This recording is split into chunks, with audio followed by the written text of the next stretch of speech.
and I'm from Flippy Campus. At Flippy Campus, we are giving students the ultimate campus experience. I'd like to tell you a story. On the 9th of April 2010, I was to write a mathematics examination at 9 a.m. As I walked to the venue, I saw my colleagues coming out of the venue. The exams had been completed. And this is because the time was changed from 9 a.m. to 7 a.m. And this information was communicated to students by making a poster and putting it on the school's notice board. The challenge here for me as a student is, how do I know that there's information on the notice board, so I have to go there and read it? And even if I go, because there are several notices on this notice board, students have to read through all of them to find out which of them is of relevance to them.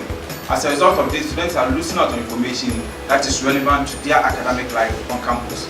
At Flippy Campus, what we do is to help these students get timely access to all of these notices.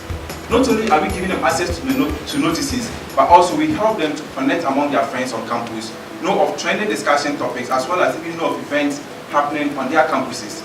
In short, Flippy Campus is a mobile app that helps students to know of the class that got cancelled to the upcoming party over the weekend. We launched Flippy Campus in August, and currently we have about 15,000 students using Flippy Campus in 3 universities.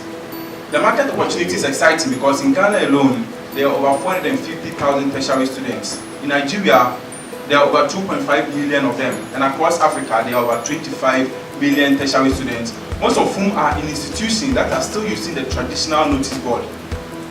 Some of these students actually want to be notified anytime there's information, so they create WhatsApp group to get access to information.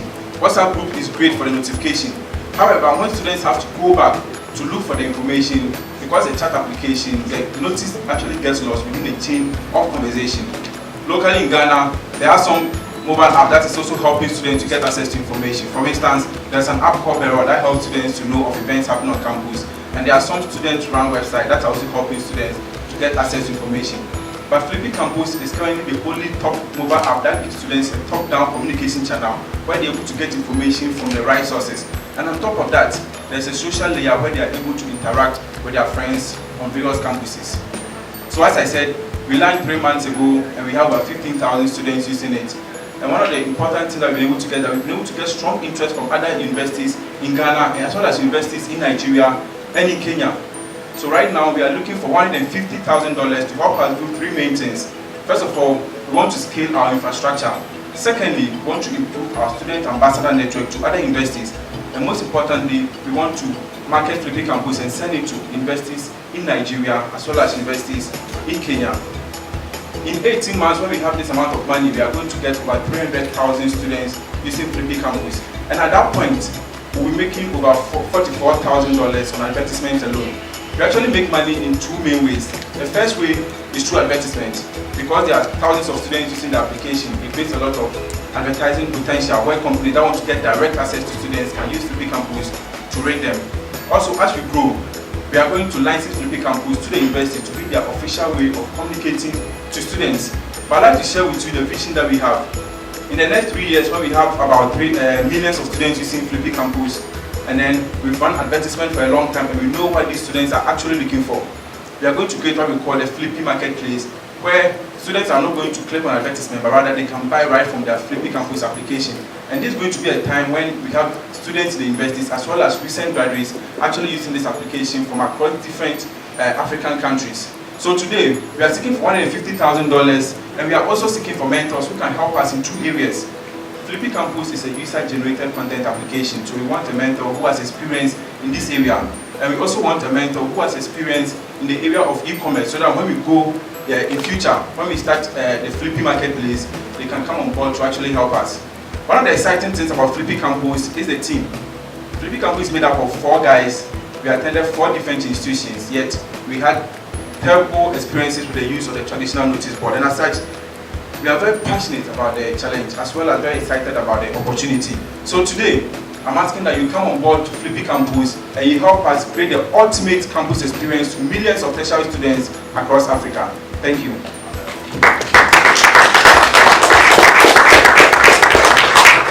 So, any questions for David? How do you acquire those 15,000 students and how you plan to acquire? Is it a paid? What are you using it and how are you going to scale that fast to get that 3 million students you were talking before? The main way we've been able to acquire these students is actually to get who we call student representatives. So if you're in a department, what happens right now is the department executive is responsible for sending information to the members of his department. So we need to get that department executive and make him an administrator for a group on Flippy Campus. And we tell him that we're able to get, to send information easily to the students that we need to send information to, make sure that they download the Flippy Campus app. And these are people that they're in the same class with, they're in the same department with, they're in the same hall of residence with. So we actually work closely with student executives, be it executives for halls, executives for department, executives for classes as well. And we also have what we call a referral feature in Flippy Campus. So anybody that downloads Flippy Campus is expected to bring on board what we call a flare buddy. So that has been very, very successful for us, and so far we are getting a lot of people actually coming to Flippy through this. So we intend to use our student ambassador network, which has been very helpful so far in the 3 universities that we've launched. So one of the ways that we are going to get 3 million users is going to be through the student ambassador network, through the referrals, and even currently on our website, we have a page that we are saying, if you want Flippy to be on your campus, then come and sign up. And we have thousands of students that have actually signed up from different institutions. So this is data that once we launch in a particular school, we are going to send them SMS and then invite them on board to come and join Flippy Campus. The penetration of smartphones, especially in that youth segment, is still very low, and the smartphone per se thought that they're cheap. Why you didn't just app-based and not just in a browser-based also application, a browser-based? Okay, so that's something that we are going to do. So we started Flippy Campus as a way of making sure that you get timely access to information. So if I have an impromptu quiz, I want to be out I want to be told right now, I want to be notified about it and go and take it. And we thought that doing web would mean that I have to probably open my browser before I find out. But then with the app, you're able to get instant notification. But then that's not something we are discounting. We started with an Android application. Next week we are launching an iOS application, and the next thing for us to do is to go web page. So that's actually something that we have in our timeline. And as I said, that's one of the things that we are going to do with the capital that we are raising. We want to improve that application. We want to be able to make sure that it's able to reach more and more people from different places, as well as be able to market it to more students across different institutions. In line with that, you're doing apps. So what if the person hasn't got a smartphone? If it's a feature for now, how then does the person get your messages? But the reason why, as I said, the reason I started with app was the kind of experience that we wanted people to have, wanted it to be instant. But then that's where we started from. We are launching our iOS in the next week, and then we'll start with web-based application. So we believe that with a web-based, even if you are using a feature phone, you can get access to it.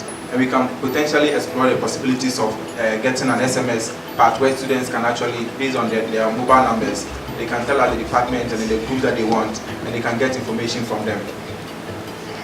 You open the tab? Okay, so I guess what he's talking about in Ghana, we have the phones that are called yams, which can't even access the internet. So I guess that's what he's asking about. So he can provide clarification, how do you reach those guys? Okay, so currently we don't rate them, but then the plan that we have is, first of all, when we go web-based, means that they can go to the internet and then they can probably put their laptop or their computer, get access to it. And one of the possibilities that we can also explore, if these numbers are very huge, is that we can get an SMS part where students can tell us via a short code, they can tell us the institution that they are from, the specific groups in that institution that they want information from. And based on that, we can always send them this information via SMS. But again, we started with mobile because of the kind of experience that we wanted people to have.